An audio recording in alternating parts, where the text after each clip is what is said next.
Mga celebrity love teams na naghiwalay na at ang kanilang last project sa isa't isa. Don Bell, Tayo sa Wakas. Malungkot pa rin ang mga fans ng Don Bell dahil sa pagsasapubliko nila ng balitang ang proyektong kanilang tinatapos ngayon na Tayo sa Wakas ay ang kanilang magiging last project na magkasama. Mutual naman daw ang kanilang decision para na rin sa kanilang personal growth.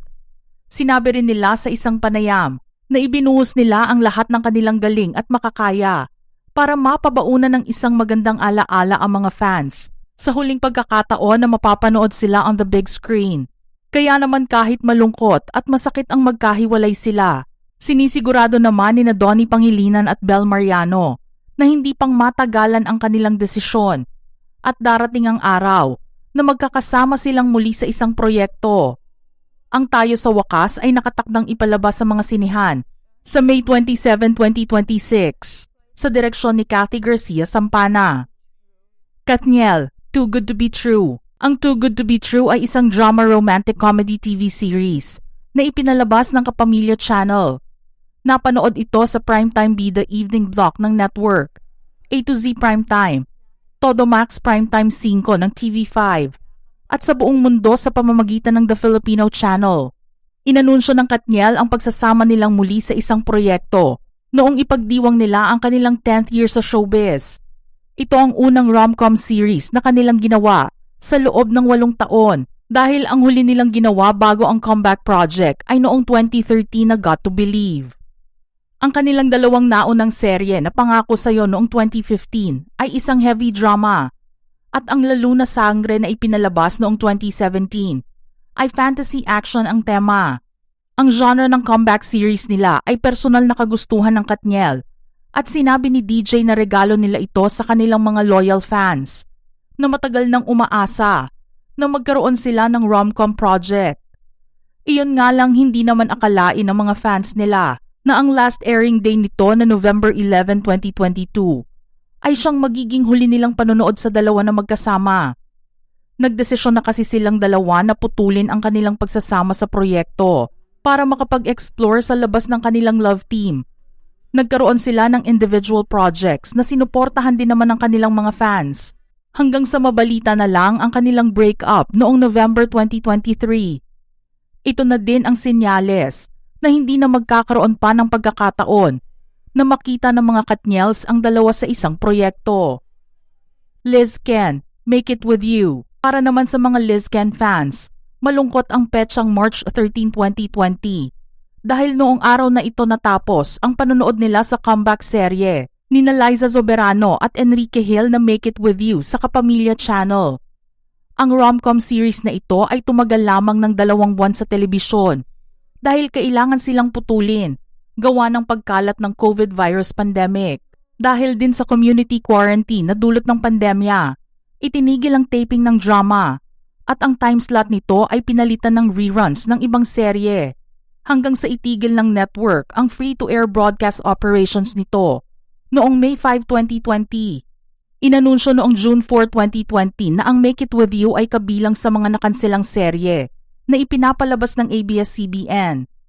Nangyari ito dahil sa cease and desist order na inilabas ng National Telecommunications Commission at Solicitor General Jose Calida para sa network.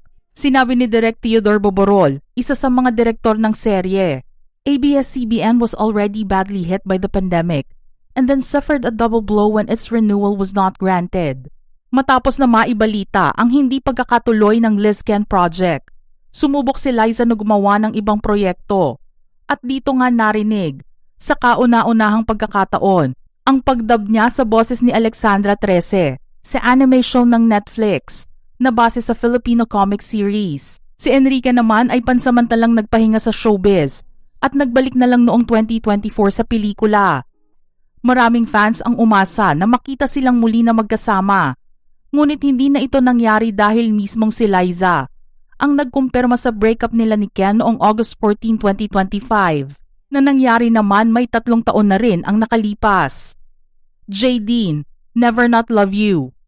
Ang pelikulang Never Not Love You ni na James Reid at Nadine Lustre ay isang romantic drama film na isinulat at idinirect ni Antoinette Hadaune. Ang kwento nito ay tungkol kina Gio at Joanne, kung saan ang young, carefree, and reckless love na mayroon sila ay nasubok, lalo na kapag may kinalaman sa kanilang mga pangarap na napupunta sa magkaibang direksyon. Ang pelikula ay ginawa ng Viva Films sa pakikipagtulungan ng Project 8 Projects. Maraming awards ang nakuha nito mula sa iba't ibang award-giving bodies. Gayunpaman maraming Jadine fans ang nalungkot dahil hindi nila inakalang ito na rin pala ang magiging huling pagsasama ng dalawa sa big screen. Napanood ang pelikula noong March 31, 2018. Inamin naman nila early 2019 ang live-in setup nila.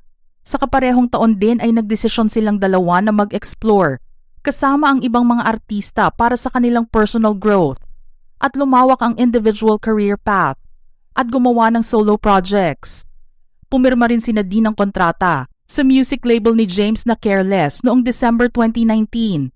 Pero nang dumating ang January 2020, ibinalita nila ang kanilang breakup at doon na nga nagtapos ang kwento ng isa sa mga tiniliang love teams noon. Aldab, Love Is. Hindi naman maipagkakaila na ang Aldab ni Alden Richards at Maine Mendoza ang isa sa mga pinakamatagumpay na showbiz love teams na nabuo sa kanilang henerasyon.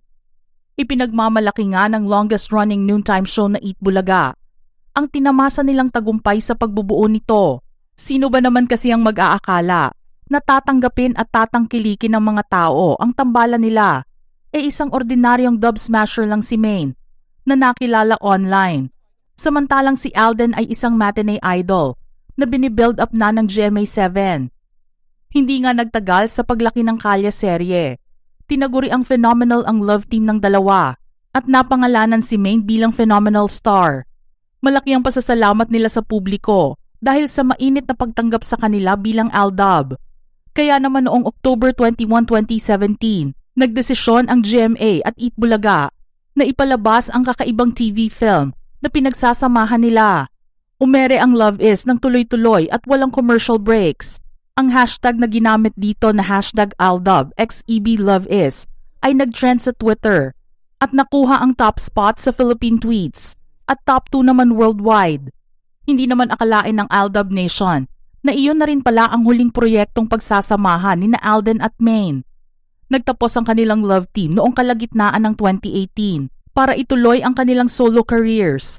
Very open naman ang pagpapahayag ni Maine ng kagustuhan niyang makilala bilang isang individual sa halip na maging one-half lamang ng isang love team. Di nagtagal ay nagpakasal si Maine kay Arjo Atayde at si Alden naman ay nagpatuloy sa kanyang solo career at pinagtuunan ng pansin ang ilan sa kanyang mga negosyo. Mga ka-showbiz peeps, ano naman ang inyong reaksyon sa ating listahan ngayon? Share your thoughts in the comment section below.